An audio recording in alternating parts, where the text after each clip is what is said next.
तर त्याचं कारण कदाचित नशिबात माझ्या दुसरी कोणीतरी असेल म्हणून कदाचित तिनं काय केलं असेल, नापसंत केलं असेल. गणपती पोरींना विचारलं, हा वर पसंत आहे का तुम्हाला? हो पसंत आहे आम्हाला. आणि ठरलं लग्न. धूमधडाक्यात सगळी तयारी झाली. गणपती बाप्पांची वराडी मंडळी सगळी तयार झाली कैलास पर्वतावरची. शिवलोकातले सगळे शिवगण तयार झाले. सजवलं गणपती बाप्पाला, बाशिंग बांधली गेली. आणि रिद्धी सिद्धी यांच्या सोबत गणपती बाप्पांचा अत्यंत थाटामाटामध्ये सुंदर असा काय झाला, विवाह संपन्न झाला. सुंदर असा तोच विवाह आज प्रतीकात्मक रूपाने आपल्याला या ठिकाणी संपन्न करायचा आहे.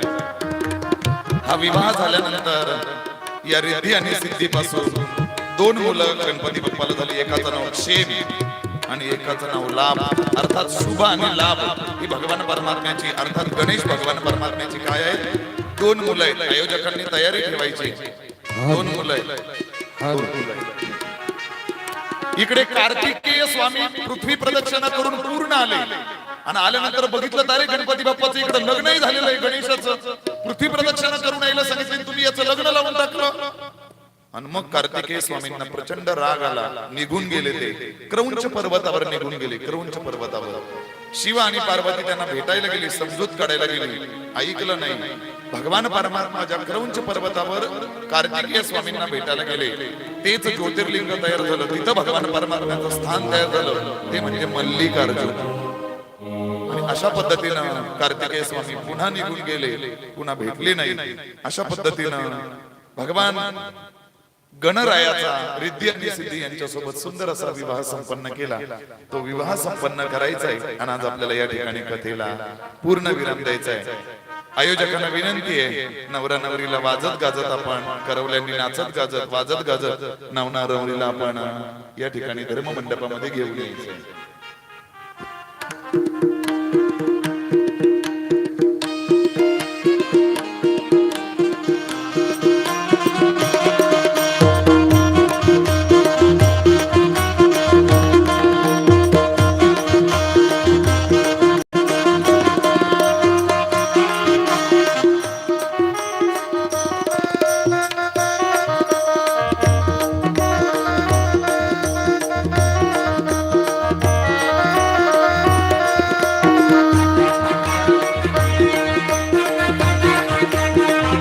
वाटायचे पाठ हा पाठ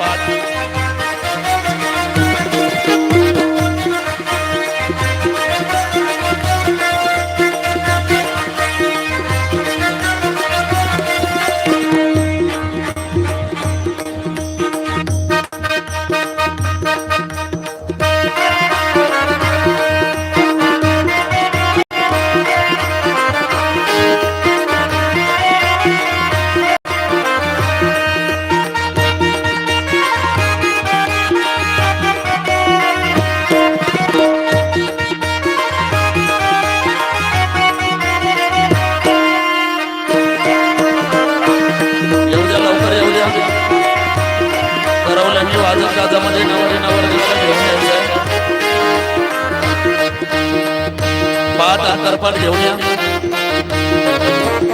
डोंगरे सरांचं देखील या ठिकाणी आगमन झालेलं आहे. त्यांचंही मनापासून या ठिकाणी सहर्ष स्वागत.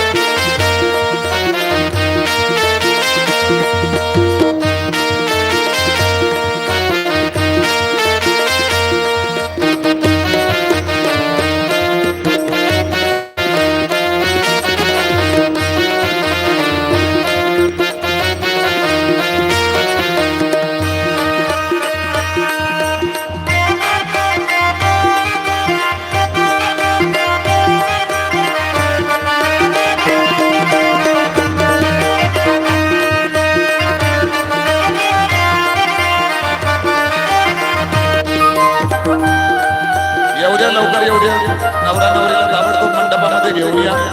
करवल्या सर्व करवल्याने नाचत गाजत घेऊन यायचं देवाला.